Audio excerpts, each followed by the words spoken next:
Alright, welcome back. We're moving right along. We're going to jump straight into RF generation. And along with that, I'm going to go over some of these batteries as well.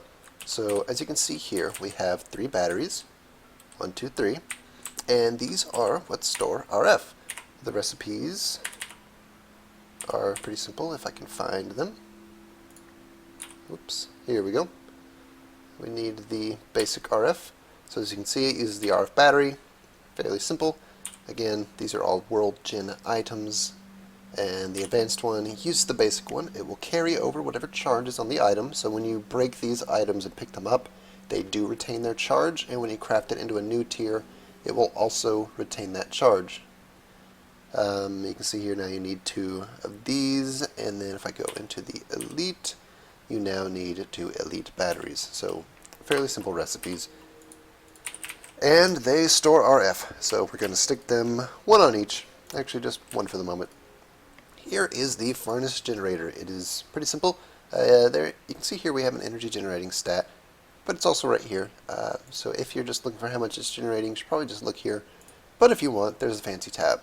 You can see here it will generate using anything that a furnace will use as fuel. So it uses the same registry as the furnace. So to demonstrate this, let's get some coal. That's an ender egg. There we go. And you can see here we are generating. And this is actually filling into here. Alright, so, oh yes, I'm going to go over this very quickly. Here we have the interface for the basic RF storage. I should go ahead and also introduce these items. Right here we have the basic RF battery. These 2 slots are for charging and discharging. So if I put him in here, it's going to charge the battery. And this will also charge things in your inventory.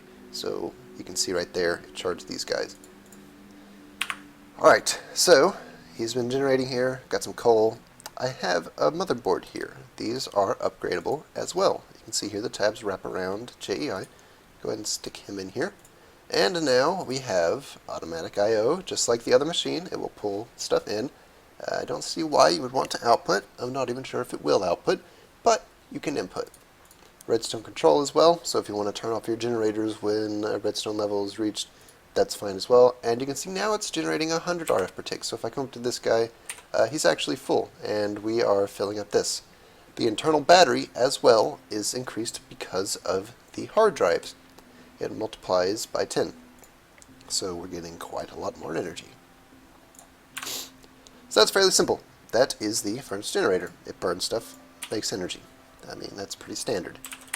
Let's move on to the fluid generator. At the moment, the only thing this will do is lava. However, add solidifier fluid fuel values. So you can see here, using this command in game, you can add any fuel value for a fluid. The format is obviously the fluid name. So for instance, lava is called lava, and the output is the burn time, which is just an integer.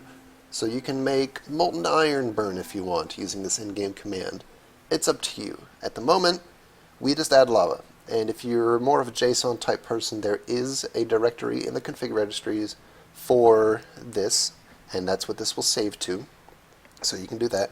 On the server, it will write to the server's file, and the clients, of course, will then be updated.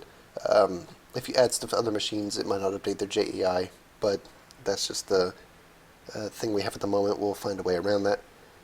So you can add that here, the fluid, the output time, fairly simple. Let's grab a bucket of lava, and let's stick him in here. And you can see he is now generating. We have some lava and this. If we want to put lava into it manually, we can do so using that. That goes in. This is the output. Honestly, it's just easier to bucket it in. We can just keep bucketing, and now he's full. And of course, as well as this, if I were to get a Neotech tank, like this guy, and put some stuff in here, the tanks output 2 things below them. This includes anything, not just our machines. So you can see now he's full, and this will keep it up to date. There we go. Fairly simple, generating 80 RF per tick. Here is the information tab giving you all the information you know about the upgrades. I'm going to stick this in here.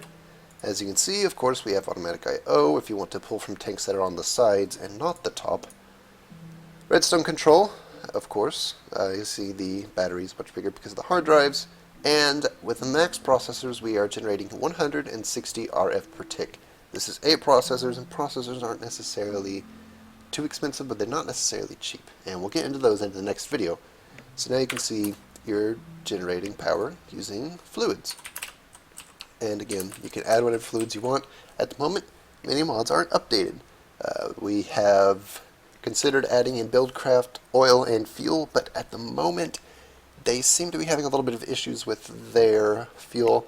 So if and when that changes, we will add support for it. Again, you can always do this manually, but at the moment, that's where we're at with this. We are just supporting lava, so think of this as a lava generator, but you can also expand it into other things. For instance, like in 1.7, with modular systems, we supported fire water from Ender IO and stuff like that. Again, you can add all of these in the config. And just as a demonstration of that, I will add support for iron. So let's add fluid fuel values for iron, and let's make it burn 200 ticks. Why not? So you can see iron to 200 added successfully. So now if I get a bucket of molten iron, not dirty but clean, and I bucket into here, there you go. It only burns for 20 ticks, but there it goes. It is generating power. So that's how you add fuel values. Pretty simple. There we go. It's straighted through pretty quick. It uses 100 millibuckets at a time, and will do whatever that tick amount was, which is why lava looks fairly low. That's the fluid generator. That's the furnace generator. Let's move on to the solar generators. These are really, really simple. Let's go ahead and get rid of these guys. They're going to look to be filling up pretty quick because they had internal buffers. So these have no interface. As you see, I can't click on them. Can't really do anything with them.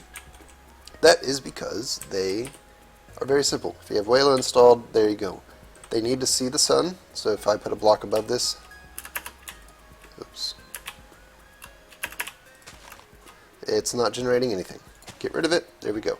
As nighttime comes, that 100% will go down, it'll slowly start generating less than 8, and so on. And then the next one is 32 and 128.